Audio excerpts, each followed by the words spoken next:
जो दैन्य है और जो केवल भगवत चरणारविंद को, भगवान नाम को अपनी संपत्ति मानता है, उस पर विशिष्ट संतों की कृपा होती है,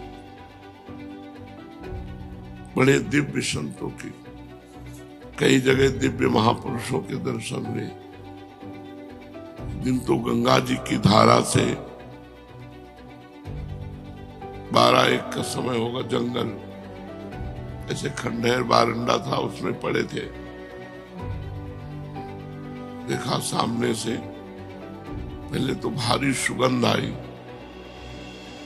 मतलब ऐसी हमने कहीं सुगंध सृष्टि में देखी ही नहीं। फिर देखा गंगा की धारा से प्रकट हो रहे और हमारी तरफ आ, हम जैसे जैसे वो आते जा रहे वैसे वैसे जड़ होते जा रहे। हमारा शरीर हिल नहीं सकता, बिल्कुल जड़ता भाव हो एकदम। ज्ञान पूरा है, चेतना पूरी है, हिल नहीं सकते। आए, हमारा सर अपनी गोद में लिया, ऐसे सहलाते हुए एक मंत्र बोले, वो अब भी जपते हैं।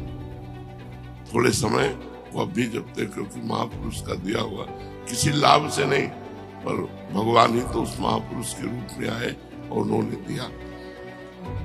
बस केवल सर में से हाथ फिराते रहे।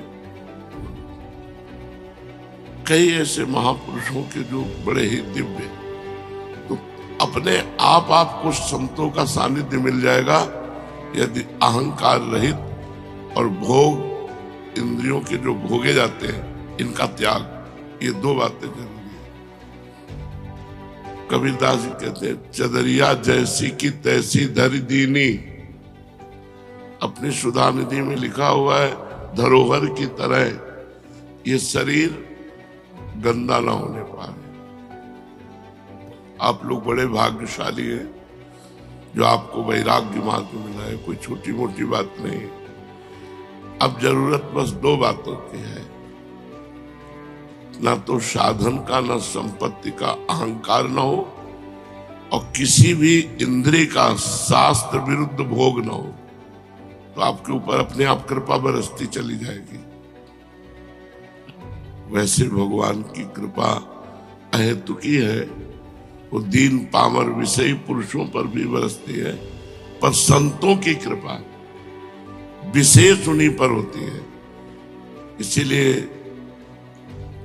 एक जगह और भागवत में लिखा हुआ है कि जो धन संपत्ति रहित दरिद्र है, उस पर महापुरुषों की विशेष कृपा होती है। इसलिए भगवान ये अहंकार नष्ट कर देते हैं। हमारा कुछ है तो जब पता लगाए अंदर, तो इष्ट गुरु के सिवा कुछ नहीं हमारे पास, भगवान के सिवा कुछ नहीं, प्रियालाल के सिवा कुछ नहीं, तब विशेष कृपा प्राप्त होती है। महत्संगस्तु दुर्लभो अगम्यो अमोघश्च। निश्चित भगवत प्राप्ति हो जाएगी। दर्शन मात्र से, श्रवण मात्र से, स्पर्श मात्र से, संकल्प मात्र से कई तरह से महापुरुष भगवत प्राप्ति कराते हैं। दर्शन मात्र, एक बार दर्शन जैसे भगवान का हुआ, मायामल का नाश हो गया।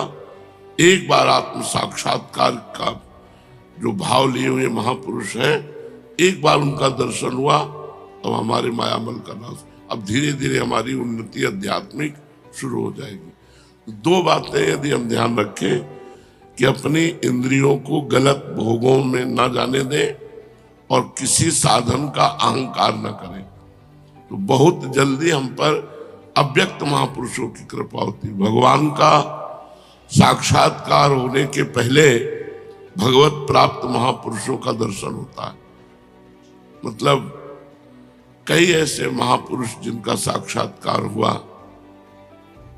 35-40 वर्ष पहले गुरु नानक साहब का गंगा के किनारे हुआ, श्री चंद्र जी का दर्शन हुआ, निम्बारकाचार्य भगवान का दर्शन हुआ। महाप्रभु ने तो दर्शन दे के ही हमें घसीटा, यहां से लेकर के जुगल घाट तक, कृष्ण कृपा धाम से लेकर जुगल घाट तक केवल महाप्रभु ही नेत्रों में छाए रहे। जब तक महापुरुषों का सानिध्य नहीं मिलता, तब तक भगवत दर्शन का रास्ता नहीं मिलता। वही रास्ता देते हैं। हमें भोगों से रहित रहना है। जितने से प्राण पोषण हो जाए उतना भोजन, जितने में जीवन चल जाए उतनी नींद, नहीं अधिक से अधिक भगवान का नाम जप, तो विशेष विशेष महापुरुषों का सानिध्य मिलेगा जो भगवदानंद से भी बढ़कर है। कई संतों ने तो कहा हम वैकुंठ नहीं जाना चाहते क्योंकि वहां सत्संग नहीं मिलेगा। मृत्यु लोक में आपकी लीला कथा, आपकी गुण महिमा, आपका सत्संग मिलता है, लेकिन प्रभु वैकुंठ में ये नहीं मिले। तो मुझे लगता है मुझे बार बार जन्म दो और बार बार मैं आपकी चर्चा सुनूं, कहूं, नाम कीर्तन करूं, नाचूं, गाऊं, आप में ही रमण करूं। जी। सत्पुरुष दीन वत्सल होते हैं। हाँ, अर्थात जो सांसारिक संपत्ति एवं साधन से भी हीन हैं, हाँ, उन्हें भी अपनाते हैं। हाँ। ब्राह्मण, यद्यपि हम आपके शुभागमन और शुभ दर्शन से ही कृतकृत हो गए हैं, तथापि आपसे उन धर्मों के साधनों के संबंध में प्रश्न कर रहे हैं जिनको मनुष्य श्रद्धा से सुन भर भी ले तो भी इस और से भयदायक संसार से मुक्त हो जाए। देखो, जो ये नौ योगेश्वरों का संवाद सुनाएंगे तो कह रहे श्रद्धा से सुन केवल ले। एक बार आपने श्रद्धा से सुन लिया ना तो आपका कल्याण हो जाएगा, आपका मंगल हो जाएगा। तो क्या केवल सुनने मात्र से हो जाएगा? श्रद्धा से सुन ले। श्रद्धा का मतलब होता है जो सुना वैसे उतार लिया, इसीलिए श्रद्धा शब्द है, केवल सुनना नहीं है। जो सुना उसे अपने जीवन में उतार लिया तो बोले एक बार सुनने मात्र से भगवत प्राप्ति हो जाएगी। जी। पहले जन्म में मैंने मुक्ति देने वाले भगवान की आराधना तो की थी, परंतु इसलिए नहीं कि मुझे मुक्ति मिले। मेरी आराधना का उद्देश्य था कि वे मुझे पुत्र रूप से प्राप्त हों। अब देखो, वसुदेव जी महाराज को भगवान श्री कृष्ण पुत्र रूप में प्राप्त है। भगवान श्री कृष्ण मोक्षाधिपति है। इतनी मुक्ति तो सबको चाहिए, ना अपने शरीर से राग, न किसी अन्य शरीरों से राग, न किसी भोग की इच्छा, न किसी मान प्रतिष्ठा की इच्छा। अगर द्वंद्वों से मुक्ति नहीं मिली, देखो जो ज्ञानी की स्थिति वर्णन की गई है वही प्रेमी की स्थिति वर्णन की गई है। जहां हम ज्ञानी महापुरुष की स्थिति का तो बोले मानापमाना तुल्यो, तुल्य निंदात्म संस्तुति, मान अपमान में समान, निंदा स्तुति में समान। तो सेवक जी महाराज कह रहे शत्रु मित्र समझान, मान मान अपमान सम, दुख सुख लाभ नहानि, यह जो कृपा हरिवंश की। ये मुक्ति, हम समस्त द्वंद्वों से मुक्त होंगे तभी प्रेम प्राप्त कर सकते हैं। द्वंद्वों में पिसता हुआ व्यक्ति प्रेम का अनुभव नहीं कर सकता। तो द्वंद्वैर विमुक्ता सुख दुख संगई गच्छन्त मूढ़ा पदमव्ययम तत्, वो अव्यय पद का अधिकारी होता है, वो ज्ञानी विवेकी पुरुष जो मूढ़ता रहित है। जी। मेरी आराधना का उद्देश्य था कि वे मुझे पुत्र रूप में प्राप्त हों। उस समय मैं भगवान की लीला से मुक्त हो रहा था।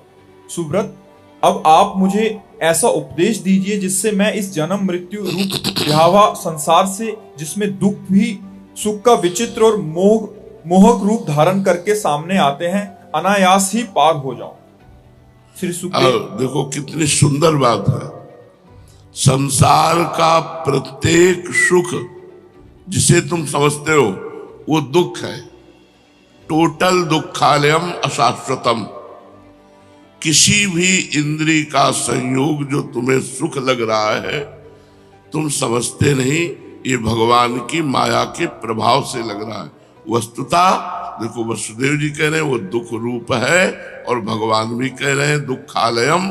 तो हमें चाहिए जब हमारी इंद्रियां गलत चेष्टा, गलत मार्ग, गलत भोगों की इच्छा करें, उसी समय उनका दमन करें।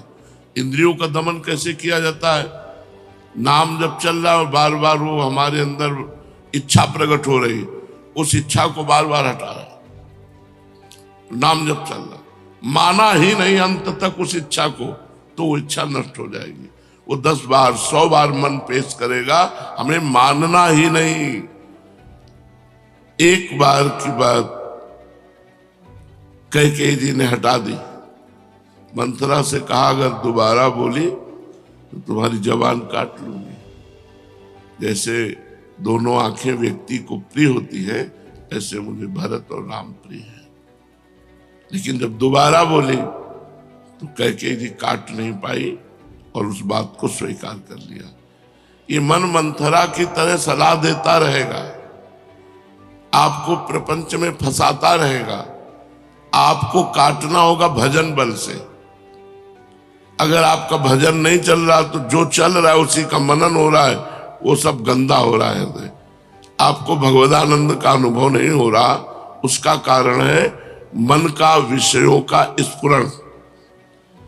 जब तक ये बंद नहीं होगा, स्फुरण भी नहीं होता। ऐसा नहीं होता कि मन भूत भविष्य का चिंतन कर रहा है या भोगों का स्फुरण, कुछ नहीं, शांत जो चला रहे हो वही चल रहा है। पर ये आज थोड़ी चलेगा। अभ्यास योग युक्तेन चेतसा नान्यगामिना, जब हम बहुत अभ्यास करेंगे तब हमारे अंदर ये स्थिति आएगी कि शांत एकदम, बोलने का इच्छा नहीं, खाने की इच्छा नहीं, सोने की इच्छा नहीं, मिलने की इच्छा का नाश ही मोक्ष है। इच्छा ही बंधन है।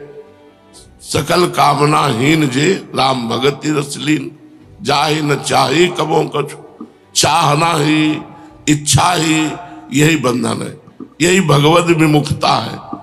उत्तम बात है इच्छाओं का भगवान के चरणों में समर्पण कर देना।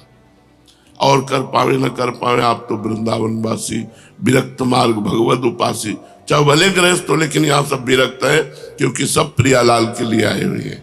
जी सुब्रत, अब आप मुझे ऐसा उपदेश दीजिए जिससे मैं इस जन्म मृत्यु रूप भयावह संसार से, जिसमें दुख भी सुख का विचित्र और मोहक रूप से धारण करके सामने आते हैं, अनायास ही पार हो जाऊं। श्री सुखदेव जी कहते हैं, राजन, बुद्धिमान वसुदेव जी ने भगवान के स्वरूप और गुण आदि के श्रवण के अभिप्राय से ही ये प्रश्न किया था। देवऋषि नारद उनका प्रश्न सुनकर भगवान के अचिंत्य अनंत कल्याणमय गुणों के स्मरण में तन्मय हो गए और प्रेम एवं आनंद में भरकर वसुदेव जी से बोले। नारद जी ने कहा, यदुवंश शिरोमणे, तुम्हारा ये निश्चय बहुत ही सुंदर है, क्योंकि ये भागवत धर्म के संबंध में है, जो सारे विश्व को जीवन दान देने वाला है, पवित्र करने वाला है। वसुदेव जी, ये भागवत धर्म एक ऐसी वस्तु है जिसे कानों से सुनने, वाणी से उच्चारण करने, चित्त से स्मरण करने, हृदय से स्वीकार करने या कोई इसका पालन करने जा रहा हो तो उसका अनुमोदन करने से ही मनुष्य उसी क्षण पवित्र हो जाता है, चाहे वो भगवान का एवं सारे संसार का द्रोही ही क्यों ना हो। कितनी बड़ी बात कह दी। भगवत द्रोही भी हो, विश्व द्रोही भी हो, अगर भागवत धर्म को श्रवण कर ले और कहीं पालन कर ले तो क्या करना है। अगर पालन कर ले तो और कुछ करना नहीं, वो भगवत प्राप्त हो जाएगा। और भागवत धर्म कोई कठिन वस्तु नहीं है। भागवत धर्म किसे कहते हैं, अभी वर्णन करते हैं। जिनके गुण, लीला और नाम आदि का श्रवण तथा कीर्तन पतितों को भी पावन करने वाला है, उन्हें परम कल्याण स्वरूप मेरे आराध्य देव भगवान नारायण का तुमने आज मुझे स्मरण कराया है। वसुदेव जी, अब देखो, तो अभी तक नारद जी क्या विस्मरण में थे क्या? नवम जब हम भगवत चर्चा सुनते हैं, जब भगवान की आप कोई बात करते हैं तो ऐसा लगता है कि मुझे अब स्मृति आई, जबकि स्मृति में ही डूबे हैं।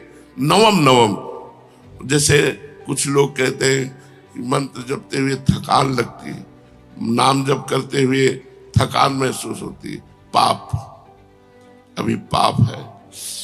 नहीं, तुमसे सही कहते हैं, जलन महसूस होती है कि अभी वो भजन नहीं हो रहा। हाय हाय मचता है कि फिर रात आ गई, फिर दिन आ गया, अभी वो भजन नहीं हो रहा जो होना चाहिए। रात दिन भजन करने पर भी भजन की भूख ऐसी बढ़ रही कि लगता है सब बेकार। अभी वो भजन नहीं हो रहा, अभी वो बात नहीं हो रही। जब वो बात आती है तो वो सामने होते हैं, सामने होते होते उनका भी ऐसा रूप होता है कि अभी देखा ही नहीं, अभी देखा ही नहीं, मनो कबहू मिले ना। तो प्रेम में प्रेमी को कभी अन्य चिंतन करने का अवकाश ही नहीं मिलता, क्योंकि वो अपने ही विषय से इतना अतृप्त रहता है, इतनी भूख रहती, उसे अन्य विषय का कोई चिंतन करने का कहीं कोई भी गुंजाइश नहीं रहती। ये भागवत धर्म कोई असाधारण बात नहीं है, बिल्कुल साधारण बात है। अभी बताएंगे भागवत धर्म को स्वभाव से, संस्कार से, अनेक जन्मों की आदतों से, आपके मन से, तन से, वाणी से जो कुछ भी हो रहा है वो परम पुरुष भगवान को समर्पित कर दो। इसे भागवत धर्म कहते हैं। कुछ नहीं बताया कि ये करो, जो कुछ हो रहा है वो सब भगवान। यत करोषि, गीता जी में भगवान ने कहा यत करोषि, जो कुछ कर रहे हो वो भगवद अर्पणमस्तु, राधा वल्लभ अर्पणमस्तु, कृष्णार्पणम। अरे बड़ा लाभ है इसमें, इसमें कहे निश्चित भगवत प्राप्ति। जो भी किया, घर गृहस्थी, परिवार, व्यापार, नौकरी, सब भगवद अर्पणमस्तु। वसुदेव जी, तुमने मुझसे जो प्रश्न किया है इसके संबंध में संत पुरुष एक प्राचीन इतिहास कहा करते हैं। वह इतिहास है ऋषभदेव जी के पुत्र 9 योगेश्वरों का और महात्मा वेदेह का शुभ संवाद। तुम जानते ही हो कि स्वाम्भु मनु के एक प्रसिद्ध पुत्र थे प्रियव्रत। प्रियव्रत के आग्निद्र के नाभि के पुत्र हुए हैं ऋषभदेव जी। शास्त्रों ने उन्हें भगवान वासुदेव का अंश ही कहा है। मोक्ष धर्म का उपदेश करने के लिए उन्होंने अवतार ग्रहण किया था। उनके 100 पुत्र थे और सबके सब वेदों के पारदर्शी विद्वान थे। उनमें सबसे बड़े थे राजऋषि भरत। वे भगवान नारायण के परम प्रेमी भक्त थे। उन्हीं के नाम से ये भूमिखंड, जो पहले अजनाब वर्ष कहलाता था, भारतवर्ष कहलाया।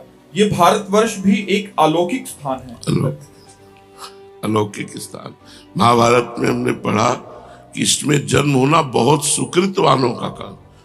गंगा यमुना के मध्यवर्ती देश में, भारत में भी गंगा यमुना के मध्यवर्ती क्षेत्र में वास करना या जन्म लेना ये बहुत सुकृतवानों का।